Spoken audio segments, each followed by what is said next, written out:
Hello and welcome to the Intentional Soul, the home for the highly functioning spiritual types out in the world. It is here that we look at the world and ourselves through the lens of higher consciousness, connecting deeply to who and what we really are. Now, my name is Tom Ross, spiritual teacher, healer, spiritual nonconformist, and I am your host for these conversations. On the Intentional Soul, we hear not only from me, but from people who are living intentionally, openly, and authentically in their world. We'll hear their stories of personal transformation while sharing best practices and tactics to help you get the most out of this game called life. Now, nothing is off limits as we seek to expand ourselves and our awareness and live, ultimately, our most authentic lives. Let's dive in. All right, welcome Dr. Todd Mei, professor of philosophy and work in economics. And I'm going to butcher this, and I apologize, hermeneutics through the University of Kent, and the founder of Philosophy to You, which is a consulting firm, as I understand. Is that correct? That's right. A consulting firm and public resource for philosophy of work. Awesome. It was amazing seeing your what looks to be just like broadcasting philosophy and the benefits of philosophy into the public domain. I think I read a little bit of about that. There'd been the question of, this is something that, how are you going to get a job with that? What are the practical applications? And you're like, well, watch this. Here I have it. So would you mind telling us a little bit about your background and then what led you to the path you're on right now? Sure. And thanks for having me, Tom. This is it's kind of the first time I get to tell a bit of my life story, but in its relation to academia and what I'm doing now. When I started working in the professional world after graduating from university, I was fortunate to have a nice, secure job in the insurance industry and I'll be honest, my father, who was panel counsel for a few of the large insurance companies, helped to get my resume in through the door.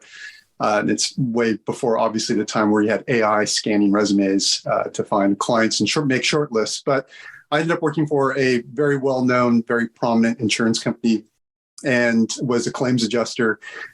And I was very, somewhat naive, not totally naive, but I was very disappointed by the corporate culture, the work culture, how one-dimensional it was, how unthinking it was in many ways, although it was obviously clever in a lot of other ways in terms of the industry, but just, this is back in the 90s. So talk about corporate culture was very limited, very much what it's not like now, where they involve personal development. They really take learning and development seriously and organizational development. So I was very unhappy with that particular job. I didn't last too long at that company for different reasons.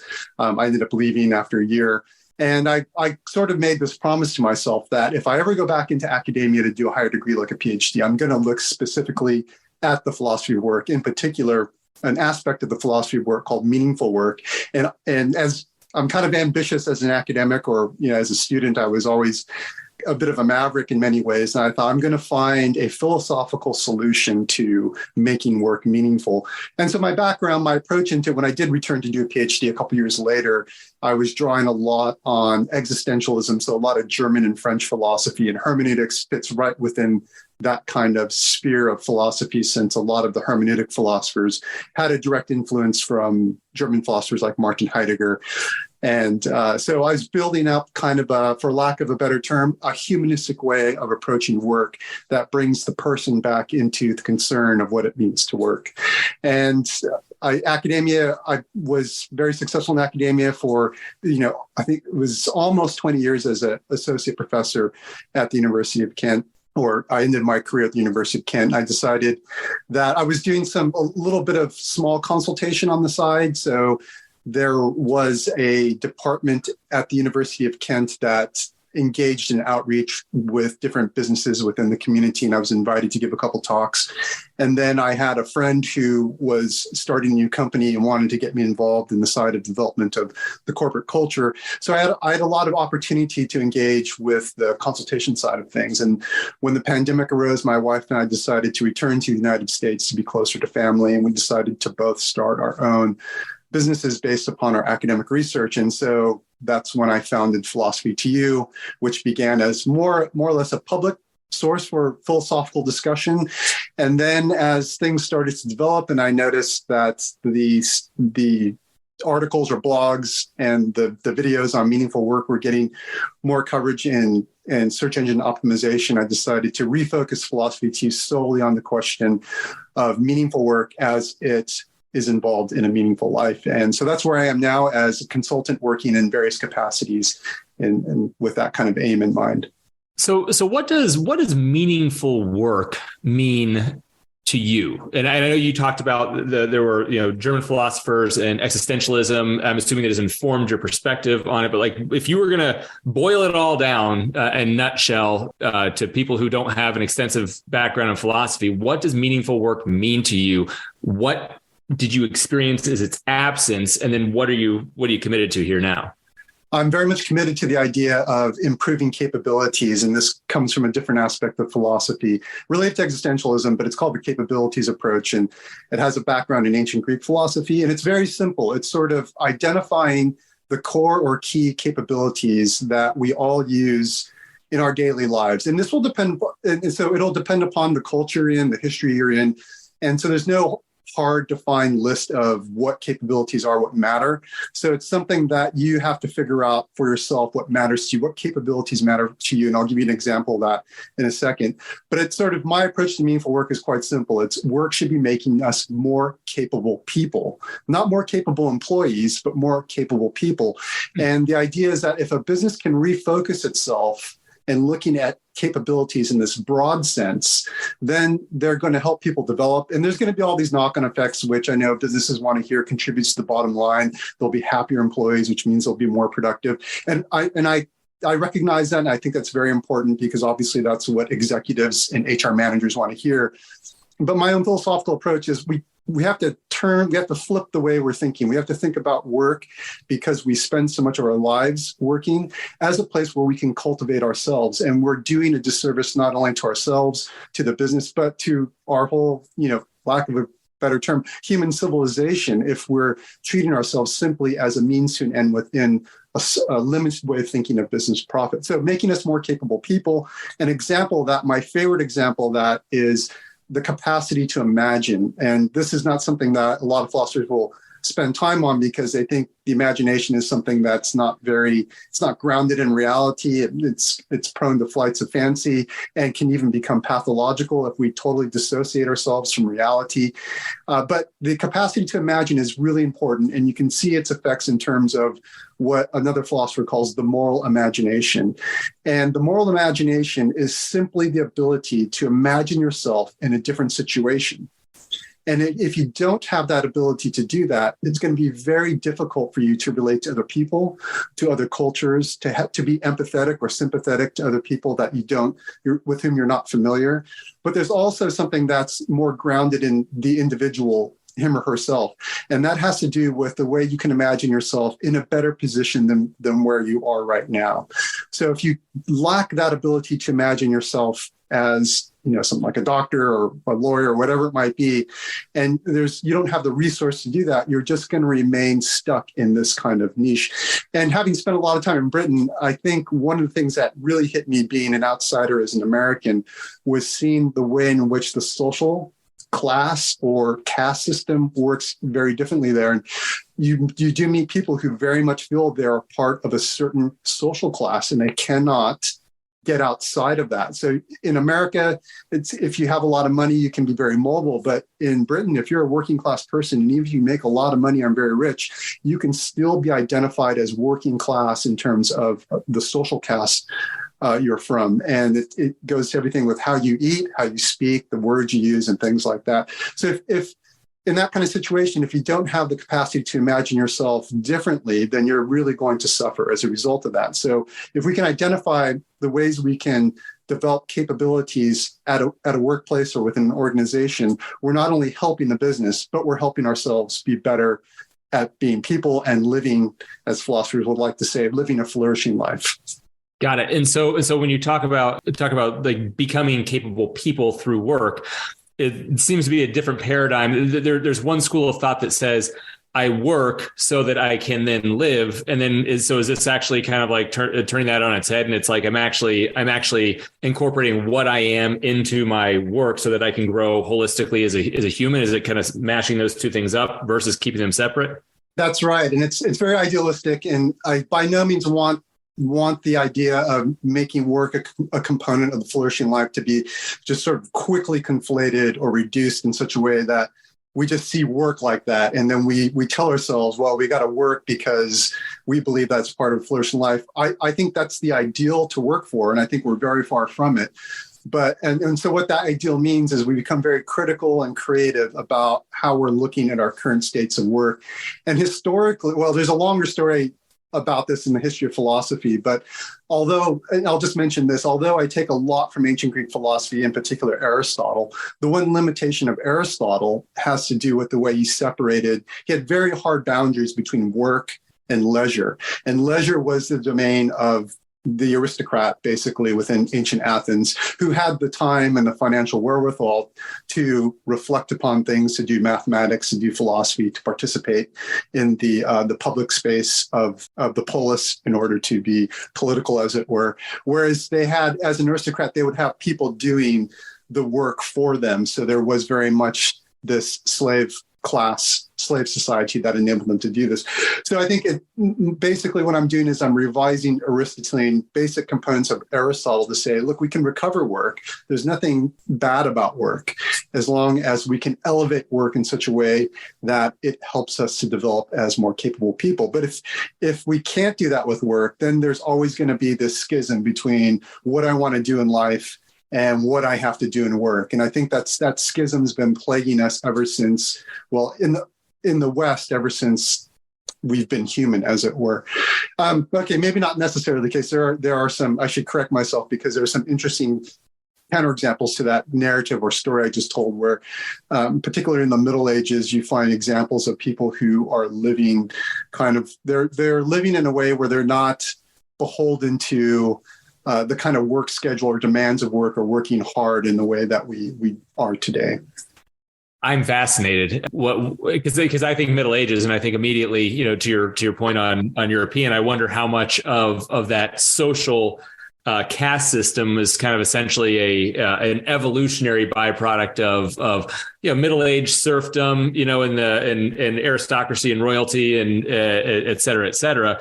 And I counterpoint that with let's say something that's less prevalent in America, where it was like that rugged individualism and westward expansion and go find land. And you could always go someplace new to create something else. So when I think about Europe, I think about the serfdom Middle Ages. What example? Just throw me an example, because I'm fascinated. Yeah, I can't give a specific example. I'm sort of drawing on a lot of the research done by the sociologist and philosopher Max Weber, who wrote a very interesting book called The Protestant Spirit, the Protestant Ethic and the Spirit of Capitalism.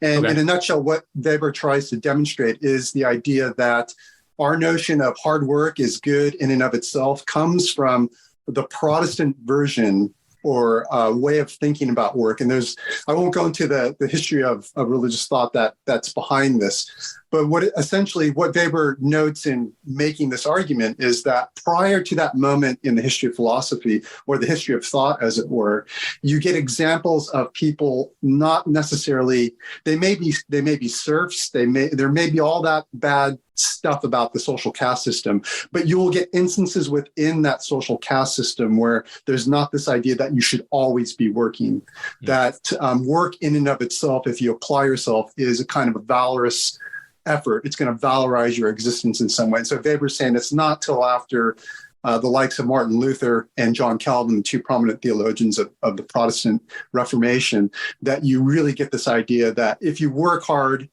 and you're successful, it's a sign that you will probably be saved. And Weber says, as the West becomes more secularized, you simply lose that religious salvation bit, and you get work hard in and of itself is a virtue. And so it's something that we ought to be doing. It's something very much ingrained in the American ideology. You mentioned the rugged individualism kind of thing, and to the point where we think it's ideal to be self-sufficient. And this goes into the idea of what I call the myth of the individual. Sorry to go off on this tangent, but it's really interesting. I was in conversation with author historian Greg Crouch about this, and he does a lot of history with the American West. And one of his peeves is this idea that to be truly a rugged individual, you have to be individualistic. You have to be able to live on your own and rely on no one. And he says, if you look at history, especially in the Western frontier, it was absolutely not like that. What you found were people very much dependent upon each other. You know, the distances might be long between the next house, but you found communities that were very fragile, and they recognized this, and they knew they had to be dependent upon each other if they were going to survive. So it's not this thing about, I'm going to be the individual that can live out in the frontier by myself. And he said, you just don't find that. And we started going about reasons why this might be the case. And the only thing we could really come up with were these Hollywood narratives that present the rugged individual in Westerns and things like that. But anyway, that's a tangent. But it's so that you get these examples in work in the Middle Ages. And also something that's slightly outside of that, there's a wonderful book called Stone Age Economics, where anthropologists and other scholars with an economics background, they look at these examples of ancient archaic cultures where we tend to think that life was brutal, tooth and nail, fighting against nature. There's never a moment of rest or respite. But actually what they find is something quite different. They find that a lot of archaic and indigenous societies had an enormous amount of free time, especially when you compare it to how we're living our lives today, where we're working at least 40 hours a week. So they would find things to show that people spent several hours during the day just not working. They would fulfill their necessities as they needed, and they would spend time doing other things. So I think there's a lot to combat in terms of the things that we just take for granted and we think are true. We have to be working 8-hour days. We have to be throwing ourselves at work, or, you know, the kind of thing I talked about before in a previous interview. We have to be hustling all the time to try and exhaust ourselves at work. Otherwise, we view it as being worthless in some way. I'm gonna hallucinate that we're both Gen X in some capacity. Is that correct? Are you're Gen X as well? Not quite. No, not quite. So what decade is Gen X exactly? I'm terrible with these kinds. It's if you're somewhere between about 43 and 55. Okay, yeah, I am Gen X then. Yeah, so. So one thing back to meaningful work. Are you seeing this become more and more? So obviously COVID and work from home and so much of what happened in COVID accelerated a process. What seemed to be starting back with the millennial generation that came in, that essentially came in behind us, essentially rejecting in many cases, you use a term, hustle culture, and there's a kind of a more rejection of the ideals that certainly the boomers had, and then Gen X had kind of behind them, and wanting more balance or life focus, or wanted to be friends with their I think I read somewhere that you talked about wanting to know that the ownership of the company or the management of the company is in it with you. And that's certainly something that seems to be with millennials. Are you seeing that generationally as well? Is that part of the phenomenon that's occurring? I think the businesses I've worked with certainly have talked about things I never thought, well, as if I were a business owner, I would never really entertain in the way that they did. So this one particular financial consulting company took very seriously this idea of a flat structure. And there's different versions of a flat structure, but they were thinking entirely flat structure where everybody was equal in a certain respect. Obviously not in terms of you have your senior management, but they really like this idea of throwing everybody together. Everybody's in it together. And that way you're going to be more productive. There's going to be more bonding within the team. And but at the same time, and a lot of their younger employees really like this, but in practice, they found it a bit frustrating in other ways because they recognize that although the company talked about a flat structure, the company wasn't flat in many ways, and the company was not really recognizing the ways in which it wasn't flat. So I think there is this drive to make things more transparent, more connected to a lot of spheres of life that in past decades, businesses never would have taken the time to do.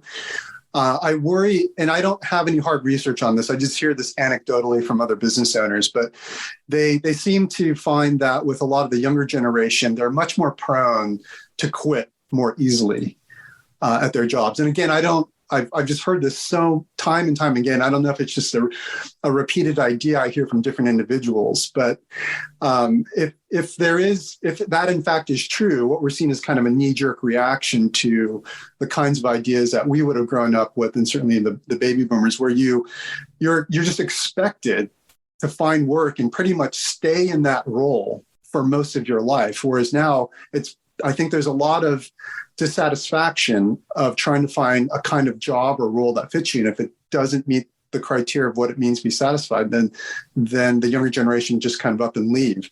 So that's good in many ways, but then there has to be a balance to it. And I'm not quite sure where the balance is going to come in from. I don't know if there just needs to be some kind of intervention with the younger generation in terms of how they're educated about what it means to have a working life. But at the same time, that means organizations and businesses have to be ready to change. And it's a question of whether or not businesses actually think that change is going to be necessary. A lot of businesses won't begin the process of transformation until they realize that some kind of change is inevitable. And of course, some of the businesses I've worked with, they don't want to be reactive like that. They want to see what's on the horizon and then think about, is there a way we can change? We can start making this change now before we are in a position that we have to. Can we be proactive about it? So I think we're kind of in that situation right now. I think things have become a little bit more difficult, especially since the economy is in a bad state and recession is likely to happen within the next several months. So I think any kind of serious inclination that businesses might have probably been put on the back burner, as it were, because now economic survivability is more in the foreground. Yeah, and it's a bit ironic, though, at the same time, when you consider, the extraordinary cost of replacing human capital and training human capital. So when you do see this evolution coming down the pipe, it's a wild competitive advantage for a business seeking for a competitive advantage to have a workforce that is stable, in place, and happy and thriving, which is what you're talking about with respect to meaningful work and philosophy to you is kind of bringing into the ecosystem. So philosophy to you, if you think about it, is it right now, are you doing exactly kind of what you had imagined it would be if you go back to your earlier academic career, coming out of your time in insurance, or is this totally different in a path that you never saw coming? It's definitely totally different in a path I never saw coming. I'll be frank. I don't think I ever saw myself on a path. I've been, as I mentioned before, I think I'm a bit of a maverick, in the sense that I am actually self-taught. Before I did my PhD, I was teaching myself philosophy and classical economics. And then when I started doing the PhD, then you start going through proper training channels, as it were. But I've never been one to sit still in a career or in a geographical area even. So I'm never quite sure what I envisioned myself doing, but it certainly wasn't this. And even when I decided to do the Philosophy 2 consultation, things just have not gone as planned. So I was trying to work things out so that I can get a steady consultation base, but that obviously wasn't, it would go well for a few months and then there'd just be nothing.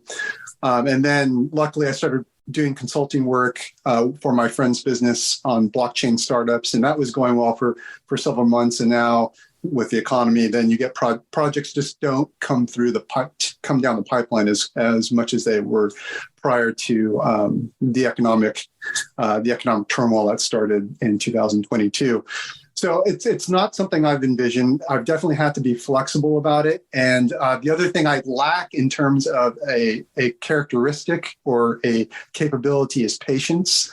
Mm-hmm. So my wife has to constantly remind me to be patient, because I'm used to expecting results relatively quickly. And so starting up one's own business requires a lot of planning and patience, which, quite candidly, that's not within my personal makeup. So it's been a huge learning experience, both very positive, but also very stressful at the same time.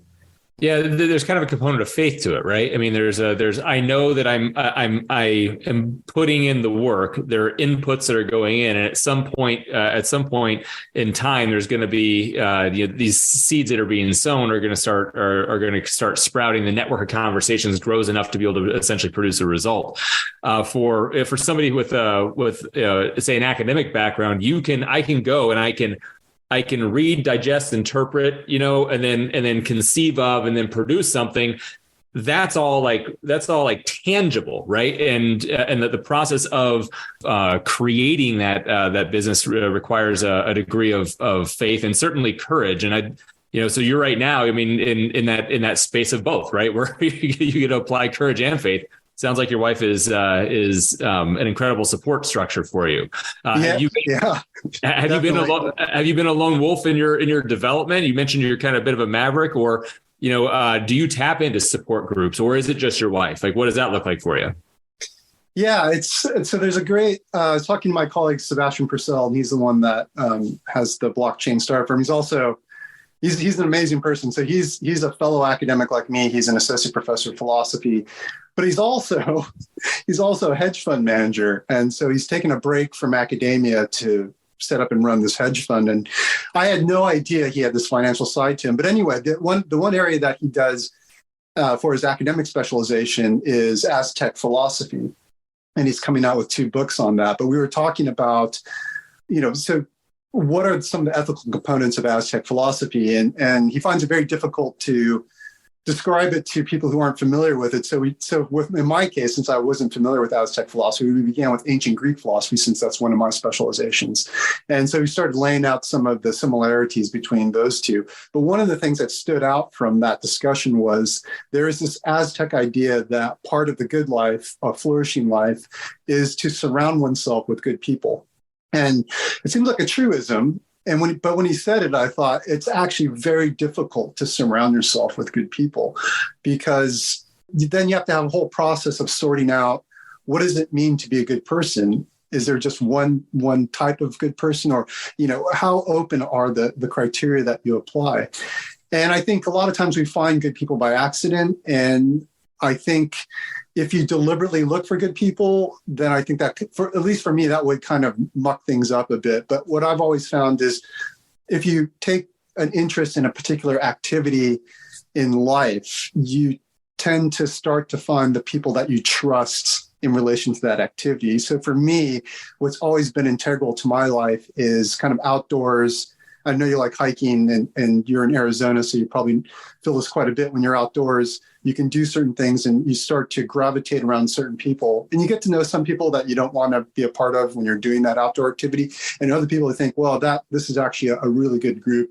And you learn things directly and indirectly from being around those types of people, and how instructive that is. So I've been lucky to have different generations of groups I've met throughout my life. And it's kind of the cliche that even though these people might have been those you've met many, many years ago, when you run into them, it's like time has never passed, even though you all have aged, you've lost hair, or whatever it might be. But there's some kind of direct rapport about what you've experienced with them that always remains front and present, and is always, I don't know, it's just the strangest thing. I think everybody's had that experience of that kind of relationship. And Aristotle I venture to say Aristotle would call that true friendship. He kind of gives different levels of friendship, and he would probably qualify that as what's called true friendship. Yeah, it could. And there's something also about being taken out of context of whatever your rote, work or thing is. Like when you're out in the wild, if I'm on a hike in Mongolia or Kilimanjaro or whatever, I'm having a particular and intense experience that is different from the normal day, and it tends to solidify those connections more. I think I read that you are a windsurfer, and do you have groups of people that you have that kind of like that tight bond with in that circle as well? Yeah, absolutely. I have a wonderful story about windsurfing. I'll just do the highlights real quickly, but it's another example where my wife has been genius. She knows I get stubborn, but she just finds ways. She knows she can't just tell me to go do something or try and push me to go do something, because I'll just react and say, no, forget it. So she always wanted to sail. We lived in Britain, and which is surrounded by water. The coast is never far away. But we happened to live by one of the oldest sailing clubs in that country, on the north coast of Kent, which is not too far from London. So she took up sailing, and then she tried to get me into sailing, and I just couldn't get on with it. There's something about the sailboat which didn't feel right for me. But then that school also taught windsurfing, and so she made a deal with me. She goes, just finish your sailing lessons, and then I will pay for your windsurfing lessons. And I said, okay, that's a good deal. So I started doing it, and it's the hardest sport it's the hardest sport technically I've ever learned how to do, and it was very frustrating to learn. And I stuck with it because I'm stubborn, and because I wasn't getting it, I thought I gotta get proficient at this. And the school was fantastic, especially the owner of the school. He started teaching me quite a bit. He just said, I'm no longer going to ask you for any kind of tuition payment. Just, I'm happy to help you progress. So he was very, very supportive of that. And then through that, I started meeting other people from the windsurfing community, and it's fantastic. And the one thing I'll just say is, if you've ever spent time in Britain or know any British people, it's actually very difficult to make friends with, I know I'm stereotyping, but I think a lot of Americans or expats will find this true. It's very difficult to make friends with someone who's British, not because they don't like Americans, but because of cultural differences.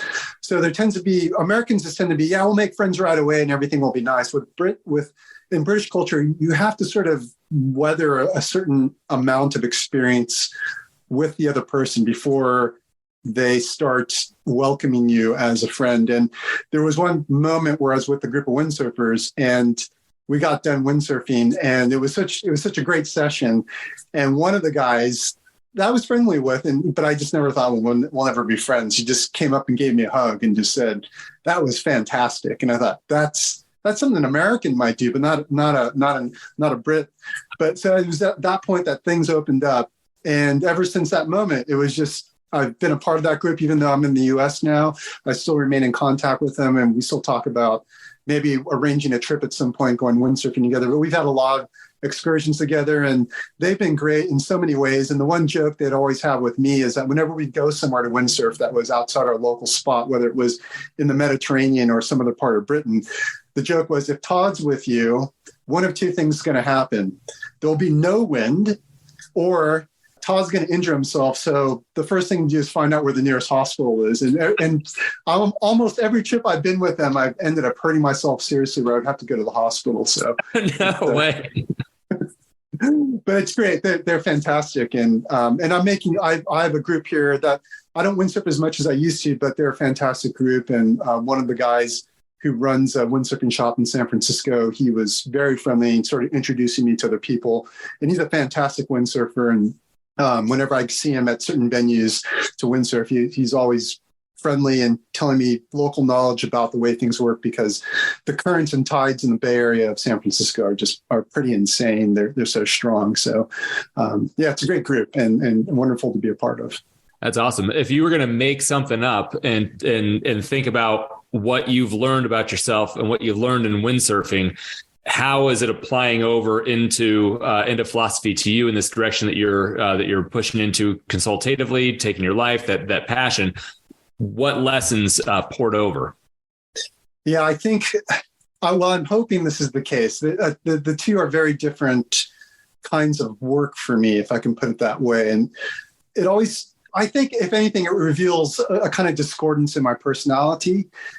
And I think my wife noticed this quite a bit. So with athletic things, I tend to be pretty good at, in the sense of, once I find out what it is I want to do athletically, whether it's a personal best or doing something, I'm pretty resilient at going about it. And I'll set up goals.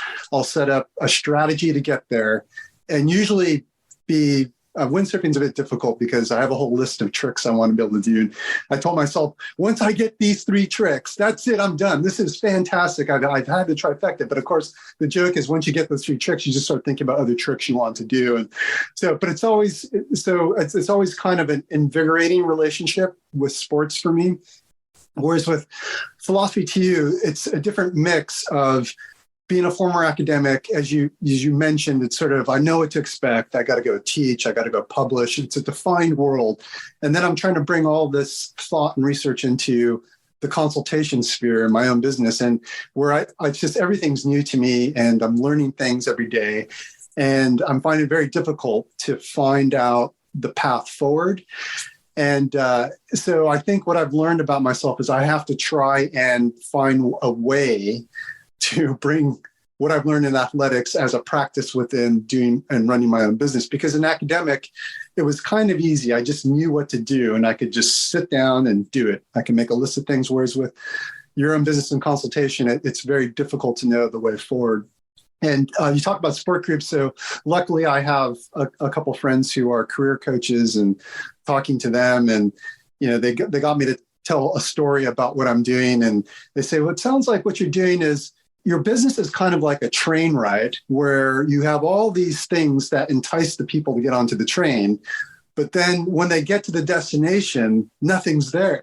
And that was a real eye opener for me. And when they said that, it was, and they didn't mean it as a criticism, they meant it to be constructive. And when they said that, it just rang true. And so that gave me something very concrete to latch onto and figure out steps to try and fill as I might with doing something athletic. So I'm still very much working things out. And I think the more I see myself doing this thing in terms of philosophy, teaching, consultation, and enjoying it. I love working with people. I love talking about philosophical ideas and finding out what people think, and discussing things in terms of stories and narratives. But the more I do that, the more I realize how distinct and different it is from the life I've lived that's been so familiar in many ways. So it's kind of like starting over again in a very substantial way. And I kind of think at the age I'm at, is this something I really want to do? Maybe I should have stayed in academia. But then I just think I couldn't have done that. So I need something to motivate me and to renew contact with people and organizations in a different way. I don't know, man. It sounds like windsurfing. It sounds like you're right in the middle of doing the most difficult thing you've figured out, stumbled into professionally. You're going to wind up in the hospital a few times, and at the end of the day, you're going to learn. You're going to have an incredible discipline when you catch the wind right, and you're in the right spot. So I'm extraordinarily excited for you. So a couple quick hits here for you. Have you considered, and what do you think the breakthroughs recently in AI, when you think about ChatGPT, ChatGPT-4, like how is that going to inform your discipline, and then not just your discipline, however, meaningful work, your actual work? What do you see coming down the pike with the recent changes? Yeah, it's so one of my other areas is philosophy of technology, and I'll admit right now that as a philosopher of technology, I was a bit on the critical side, very skeptical of AI in many different ways, or just skeptical of technological innovation. And in short, my worry is that whenever I think technological innovations outrun our ability to cope with them, not use them, because innovations arise because they have a use, but how we cope with that use is very different, because things arise that we don't expect. And so a way I sum it up philosophically is that technological innovations increase our capacity in one way, but then remove a capacity or some capacity in another. And that might not matter, depending on the capacities that are at play, but then it might very much matter in terms of our ability to live our lives as humans. And a quick example of that is with the mobile or cellular phone. What you notice is that a lot of people lack the ability to recognize their physical surroundings.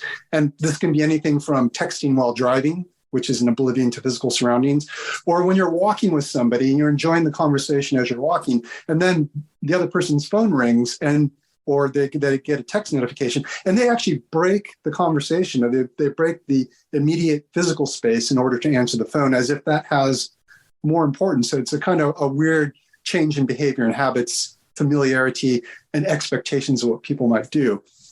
Now with AI, the joke was, Battlestar Galactica, Terminator, Skynet, and these things are actually very much on the horizon as possibilities, especially as new iterations of ChatGPT come out, where they're going to be more like humans in decision making. Right now, we're obviously not at that point. Right now, ChatGPT is pretty limited and what it can do, because it can only pull from the data that's already out there. And I don't know if the time parameters change, because I think it was anything before 2021. So if you asked it financial advice on cryptocurrency, you'd be getting very old information on that. And my friend and I, Sebastian Purcell, were doing little experiments with ChatGPT.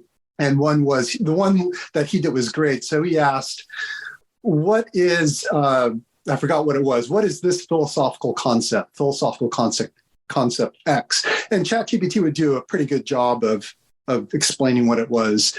And then he said, what is Nietzsche, the German philosopher, what is Nietzsche's view on philosophical concept X? And it was terrible at being able to interpret the delineation between the concept and Nietzsche's view of it. And then my experiment was something along the lines of, what is the Monte Carlo simulation in finance, in economic terms? And so before I did that, I wrote my own little piece on what the Monte Carlo simulation was. And what I noticed was ChatGPT just bullet points things, and that list is probably going to be relevant and accurate. But when you get a human that writes, then they tend not to bullet point. They tend to identify the bullet points, but then they insert the bullet points into a different way of talking about it that might lead to different tangents and, might be circuitous in some way. But it's a very different way of thinking. And the only thing I can liken it to is, if anyone's ever spent time in a bookstore or a library, like a physical bookstore or library, they know that being able to browse the bookshelf, I know this is a cliche, but it's a great one. Being able to browse is very different from going on to Amazon and then typing in a subject or a title and getting familiar titles, because you find that when you're able to browse the bookshelves, you'll find things that you didn't expect to find before in a different way than if you're browsing on the internet or digitally, whatever it might be.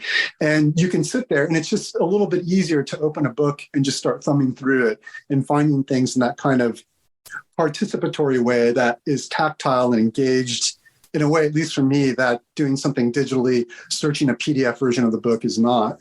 I think what's coming down the pipeline is this. I think, and I hope I'm right, I'm never right at these kind of predictions, is that as AI becomes more and more developed, it's really going to put an emphasis on human relations and how we interrelate with each other and with technology.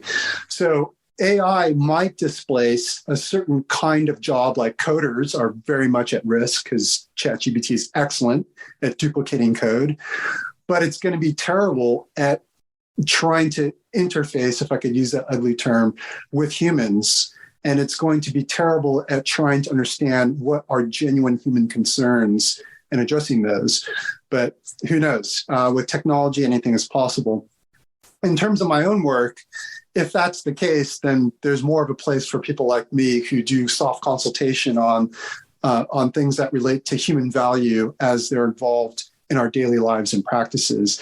And I think I see the tech industry as kind of a magnifying glass or it's kind of the microcosm where tech might be very good, it might have been doing very well prior to what's been going on now with the layoffs, but you find that their corporate cultures are lacking in many ways. They lack the human side of things. And whether it's Twitter or what's happening at Meta or Google, they might be very good in one sense, but then they're very lacking in other ways that I think maybe in the next iteration of our concerns about work post pandemic, these things will start feeding in.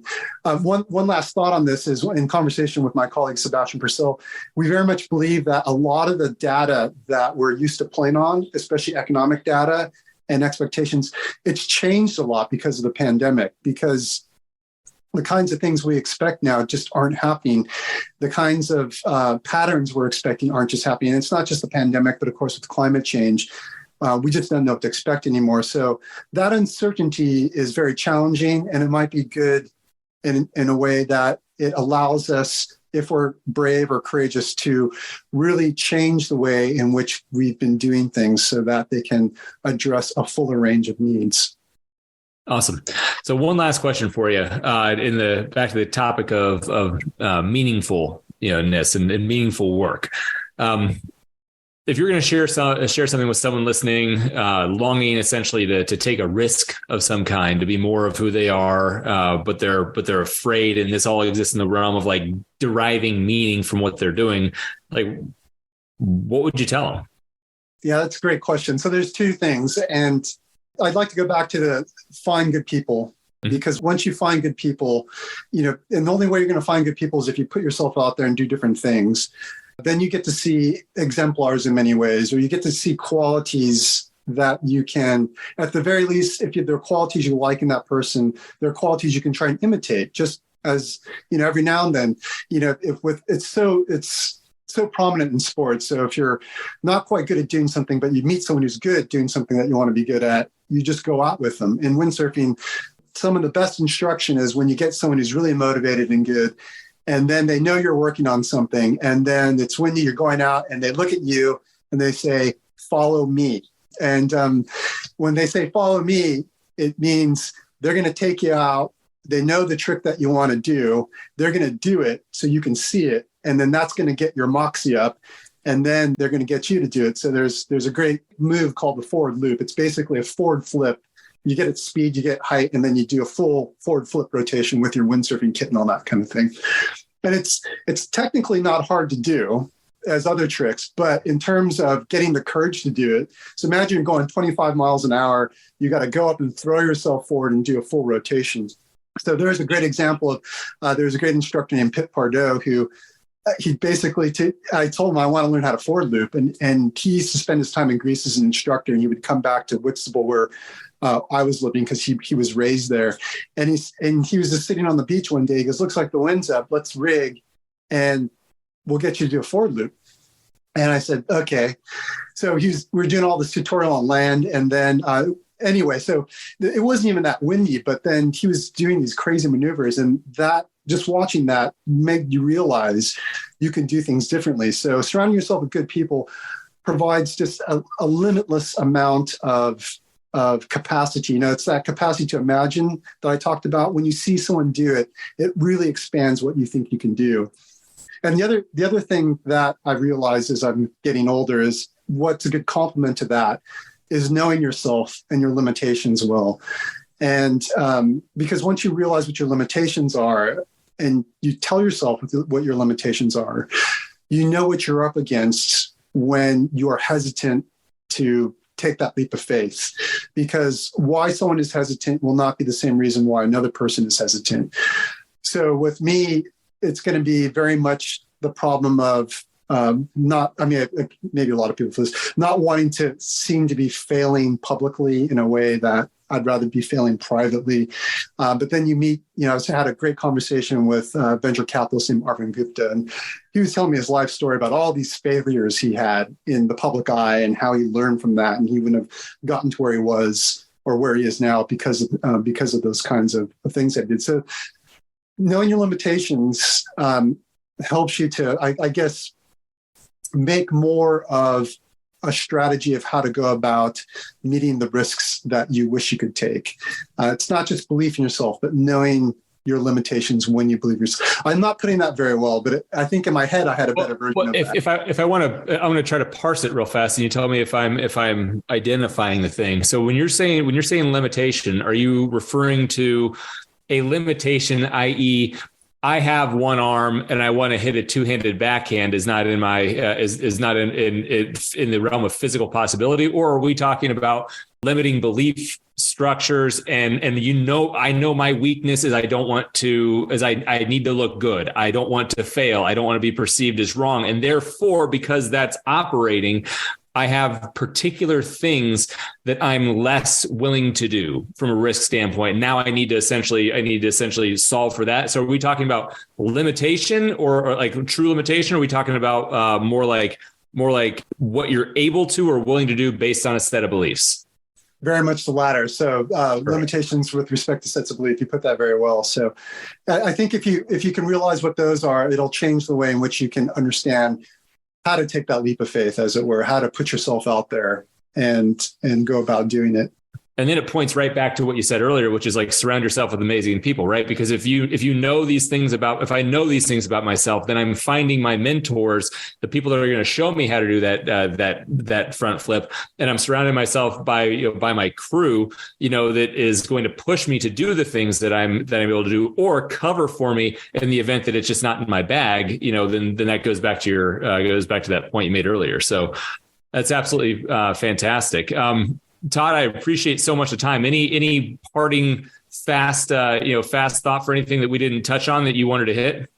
Something that I'm always trying to do myself, and it was mentioned by another philosopher named Krista Thomason, who's a wonderful philosopher in many respects. But in my conversation with her, she just mentioned this idea of learning how to fail well. And I think especially in America, we're taught that failure is just not good. And of course, you can't succeed without lots of failure. Everyone from just the everyday athlete to Ray Dalio managing Bridgewater, who talks about his failures and how they were integral to development of Bridgewater. And when she said learning how to fail well, I just thought, what would it mean if we just learn? We had a whole course as kids, not, you got to succeed, you got to be the best. But, having that kind of motivation in a good way, not in a bad way, but also teaching kids about learning how to fail well, which would involve learning how to learn from your failures and learning how to be humble about your successes in life. Because let's face it, everyone's got a massive blooper reel, and it would be great if we could have more of the blooper reels out there instead of all the successes and why I'm so popular and rich that you see on social media, because I think it would make us a more even-keeled society as a whole. We just have a better pace about life and a better pace about relating to others. I love it. And by the way, the blooper reels always get more views on YouTube. So, Todd Mei, thank you so very much for joining us, founder of Philosophy to You, PhD in philosophy. Todd, how can we reach you? How can everybody reach you? Best way is just by my website, philosophy2u.com, and there's my contact information there. Perfect. Thank you so much for joining us and here on on the Intentional Soul, the Intentional Soul podcast. Take care. Thank you for having me, Tom. It's been great. All right. This has been another episode of the Intentional Soul podcast. Thank you so much for joining us today. Remember to leave a 5-star review if you found this content of value. And as always, I'm your host, Tom Ross, master practitioner of the Advanced Rapid Enlightenment Process and Rapid Enlightenment Process developed by Matthew Ferry. You can reach me at tom@tomrosstalks.com, and the website to engage and be a part of any classes, trainings, or sessions I have going on is www.tomrosstalks.com. Until next time, peace.